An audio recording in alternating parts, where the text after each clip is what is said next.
Siyata Dishmai, we're going to be learning in our Jewish Breathwork series, Neshama, Neshima.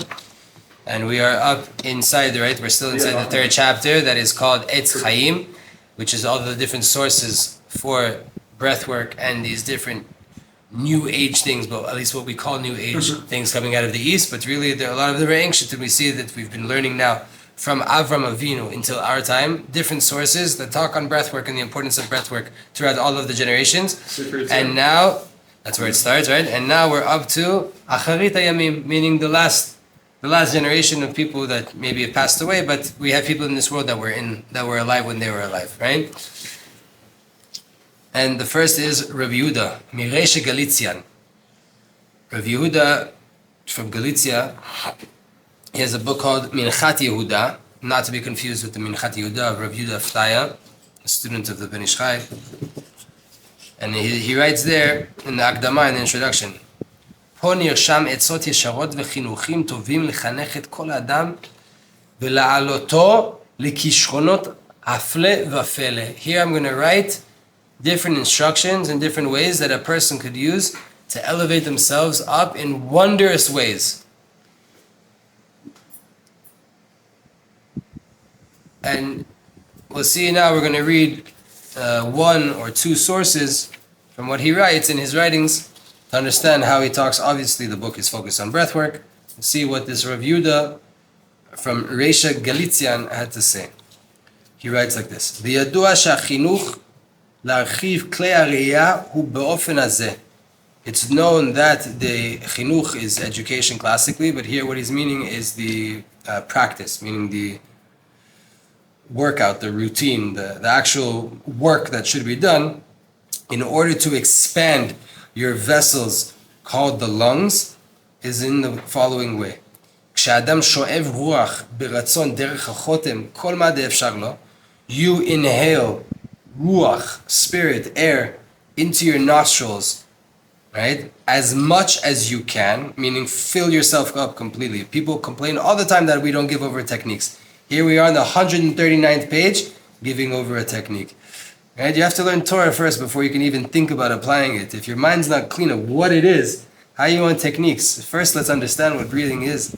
B'ezrat Hashem, now after 40-something classes, we can start to get it more into techniques. So, inhale all you can through your nostril. במתינות ובקול נמוך בכמויות גדולות. Slowly, calmly, with a very low voice, right? Not that people can hear you. Quiet. People shouldn't hear you. It's a very calm inhale. בכמויות גדולות, in a big quantities. אזי לא ידחוף אותו תכף, רק ישמור את האוויר בקרבו. If you do that, then it won't force you to exhale so quickly. You'll be able to keep the air in your midst as much as you can. And afterwards, ידחוף את האוויר אשר בקרבו, חיש מהר דרך הפה. Exhale it out very quickly out of your mouth. Push it out. Push all the air out. So you want to inhale extremely slowly through your nostrils as much as you can, calmly, so that it don't feel like you need to get it out. And then really quickly, push it all out. ויזהר שלא יעשה זאת בפני אנשים, רק בצנעה. Be very careful to not do this in front of people. You should only do this in a tsanua, hidden way. Why? Because it's not such a ethical and polite thing to be doing this, right? In a room full of people that are not doing it, all of a sudden you're inhaling and exhaling like a, who knows what, right? Like an animal. תכף אחר זמן קצר ירגיש שינוי גדול בנפשו ויעשה לאיש אחר. Immediately, after a little bit of time, you will feel a big change in your nefesh, and you will become made a different person. Again, slow inhale as much air as possible for you, and then quickly open your mouth and push all of that air out. We just sigh. Yeah, but quick. Yeah. Out, right? He says as fast as you can, get it all out. So it's a bit hard to sigh. The whole depth of the sigh is the lengthy breath, right? No, you're not meant to do it in front of people. Let's do it, right? This is only for the sake of practice, and here we're not in front of people because we're all going to do this together. Is that the Shem? Let's go. Let's try it on camera. Everybody, a slow inhale through your nostril. Again, breathe directly flat, horizontal, not up, because this way is much shorter than this way. You can get much more air this way. You want to do it calmly and fill up your lungs as much as you can. And then, when we're ready to exhale, you're just going to push it out, okay? Everybody fill up your lungs and your diaphragm and your head as slowly as you can with your nostril. Get back in your scene. Exhale out.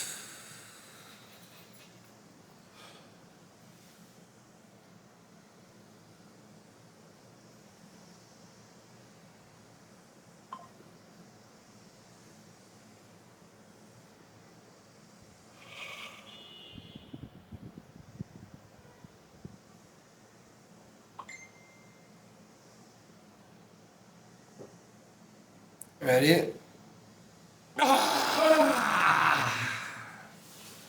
20 of those, like if that was 20 of those, I can promise you're at another level. Do 20? I don't know, but instead do it for a while. I would say time it, maybe time it. Or you could do 13 of them. Yeah, do some holy number, right?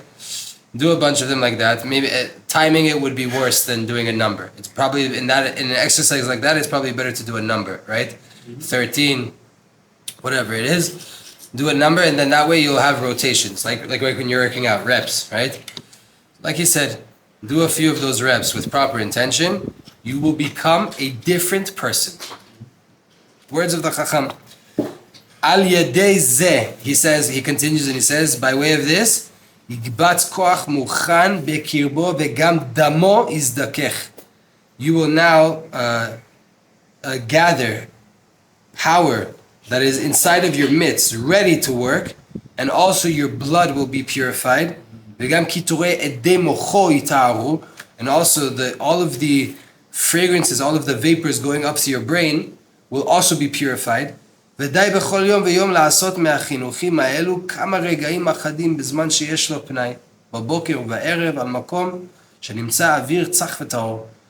good would it be? He said, it's enough to do this a little bit of time in the morning and at the night, in a place with really clear air. We live in the city, for all of us here in person, with the best air in the whole entire world. Even if there's other places in the world that maybe it's more pure because of lack of pollution, we have the spirituality and the cleanliness and the height. Right? So you're in Tzfat, take a little bit of time every morning to do this. Here you got the walk away homework for everybody that's visiting Tzfat. For the rest of your time here, try to imply this. In the morning, take 7 minutes to inhale slowly, very, very slowly inhale till you fill up and you have much more capacity to hold air than you really think you do. Right? The slower you inhale, you'll see you have way more room to fill it up, and then push it all out. A little bit in the morning, a little bit in the afternoon, in a place that has good air, and you will see you change to become a different person. But that's all the physical, right? And as Jews, it's never enough to do just the physical. So what's the kavanah? Your intention is to receive the shefa, the influence, the abundance coming down from HaKadosh Baruch Hu. You pray to Hashem that if God forbid He was to delay His shefa, if He was to delay the abundance from coming down, any form of blessing, breath, food, money, life, family, if Hashem were to delay any of that, afilu rega iyevshar lo lichyot. It would be not enough for you to live, even for one moment. Right? Most of us can go without breath for a minute and a half, 2 minutes, 3 minutes. Right? Navy SEALs can go 7 minutes, 10 minutes. 37 minutes. Huh? There's a guy, deep diver? 30-something, 37 minutes. It's insane, right? But also look what he had to do to get to 37 minutes, right? To go to the depths of the ocean to be able to practice that way. But he practiced a lot. So too, the more practice you do in breathwork, the more capacity you will have to breathe and to hold breath, right? But if Hashem were to take it for you 1 moment longer than you're able to hold your breath, you would die. Right? So you have to beg Hashem and pray while you're doing this. That's the kavanah. Hashem, I want your shefa, I want your breath, I want your life. And I'm davening to you, saying thank you, and I realize that if you were to take it for 1 second away from me, I wouldn't be able to exist here. And be very careful to not ruin the vessels that are meant to receive this pure shefa. What is that? That's Torah 21 of Likutei Moharan, the face of the menorah. What is it in Torah 21? Kaf Aleph. Rabbi Nachman explains that every person has the face of the menorah. And there's two ways that Hashem created man, right? Back and forth. Achol v'keten tzartani. There's ways that we can get divine intellect, meaning Ruach HaKodesh, right? Shefa Eloki, godly abundance, intuition from God in our life, without any introductions. For example, like we just said, this guy that's a deep diver, he can breathe for a long time. Why? Because he practices a lot. From practicing and diving all the time, now he can breathe that much better. So too, a person learns a lot of Torah. If he comes across a question in life, or he comes across something hard in life, because of all the learning that he did, he's able to connect the dots and come out with a psak halacha, or what he needs to do in this right moment. Right? But that comes by way of many introductions. Rabbi Nachman says that a finer way to be would be to purify the gates, purify the face of the menorah, to put yourself in an aspect of front and not back, and then God gives you intuition without any introductions. And that gives birth to a fire in your heart that keeps you passionate about serving God all throughout your days. In order to get there, though, you have to purify the face of the menorah, which is the 7 gates, right? We have the middle branch right here, middle branch of the menorah. Then we have the first 2, second, and third. Those together, the 7 branches of the menorah. What does that mean? Don't tell lies and speak lashon hara. Have awe of Hashem, that's their nose. Have only use your eyes to look at good things and not at bad things, those are your eyes. And your ears is listening to the words of the chachamim, the rabbis and the sages and people giving you advice on how to better your life. Listen to them. Have emunah on what they're saying to you and believe it. When you sanctify those gates, then your brain is in ability to receive shefa eloki, godly abundance, and you'll know and you'll be more connected in life. In order to really get that shefa, though, you have to purify the gates. And so too, here comes Rav Yehuda and telling us the same thing. That breathing will be able to get you shefa. But you need to make sure that you don't blemish those gates. Because if those gates are blemished, then the vessel itself is rusty, it's bad, it won't be able to hold that thing. You can take pure drinking water and put it inside a dirty vessel, and the water becomes impure, right? You can't drink that water anymore. Now it's tainted, it has lead in it, it has rust in it, it has dirt in it, whatever it was. But the water before it came to the vessel was pure. Yeah, so too. God's lights that He sends down to each one of us is pure. Our job is to purify the vessel, to make sure that when it reaches us, it can actually help us. Don't forget that what the rabbi said, more than you as a calf want to receive and nurse from the cow, meaning, right? More than that, the cow wants to give to the calf. Meaning Hashem wants to give us more than we really want to receive from Him. Hashem is always giving us shefa. Hashem is always giving us abundance and blessings in our life. The question is, how clean is the vessel? Do we really want it? Ve'im ein kelim lekabel. If you don't have the vessels to receive, again, and classically, vessels in Judaism means prayer, Torah learning, keeping halacha, and giving tzedakah. Right? Doing what you're obligated to do. You are obligated to pray 3 times a day. You are obligated to learn Torah for a few hours a day. You are obligated to do good deeds in this world, and you're obligated that all of your actions should be aligned according to halacha. Those are your vessels. After that, you learn Kabbalah, Chassidut, you learn deep things, you go into deeper ideas, right? But first things first, those are called lights. If you don't have a vessel where to put them, meaning if you don't keep Shabbat, but you want to learn Kabbalah, that light is going into a vessel that's not fitting to receive it, right? Not to mean you're a bad person, doesn't say that you're a bad person, no one's going that far. Just saying, your vessel is not fit to receive such powerful lights. It's like people It gets corrupted. It gets corrupted inside your limited understanding, right? It's like take a kid that hasn't learned algebra and geometry and teach him quantum physics. He's not going to understand what he's talking about. You're not going to get it. You might understand here and there some ideas, beautiful. To live quantum physics in your life, it's going to be impossible if you don't know algebra and geometry and you didn't go through the steps, right? Once you have that, then you can build off and you can add more lights. So too is the same thing here. We all have to be working on our vessels, and the light for sure will come with the help of Hashem. And when you do that, when you don't have the vessels, you cause pain and you cause galut Shechina, exile of the Shechina. That shochene b'toch nishmatcha, k'mo shekatuv, imo anochi betzara. The Shekhinah is always resting and dwelling inside of you. But it says, Imo anochi betzara, I am with you in all of your pain. Meaning the Shekhinah will go to you these dark, dirty places, but it's not the right place for it to be. The Shekhinah is the holy lights of Hashem. It should be in a lofty place. Al ken tizdarzu shelo tikalkel et hakelim v'tuchal lekabel et hatov al yedei hachinuch hazeh. Therefore, make sure, number one thing Rav Yehuda is coming to tell us, don't ruin your vessels.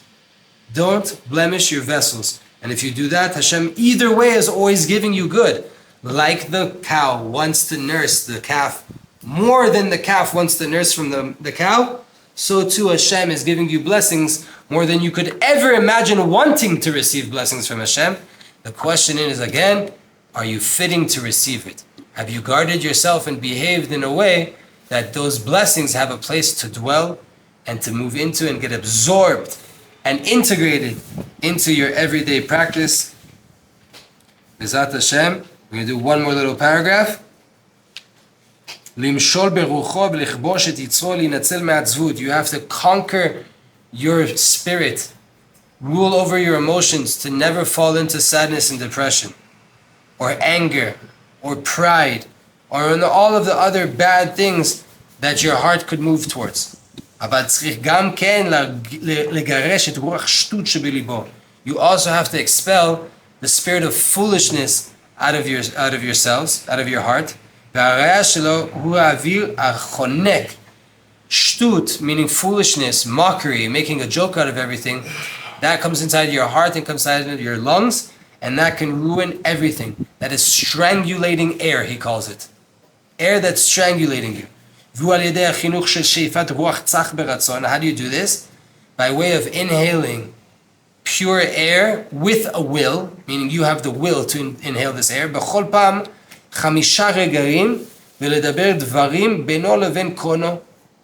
Every time you do it for 5 moments, whatever that means, right? Inhale for 5 moments with a will, and then talk between you and your Creator. Please Hashem, can you reduce this power of shtut, this nonsense that's inside of me, this foolishness, this mockery that's inside of me? Can you reduce this power in front of you? Can you be stronger than that? Right? Everything is yours. I understand it's all yours. Can you just help me out here? By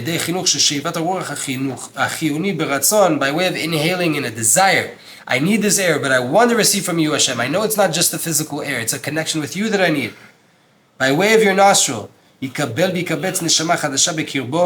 will gather in you will receive and gather in a new Neshama in your midst. And now you'll be able to rule over yourself, meaning the emotions inside of you that are pulling you to nonsense into other ways. You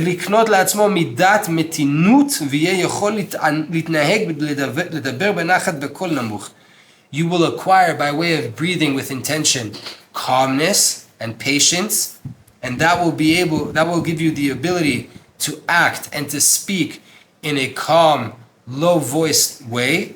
The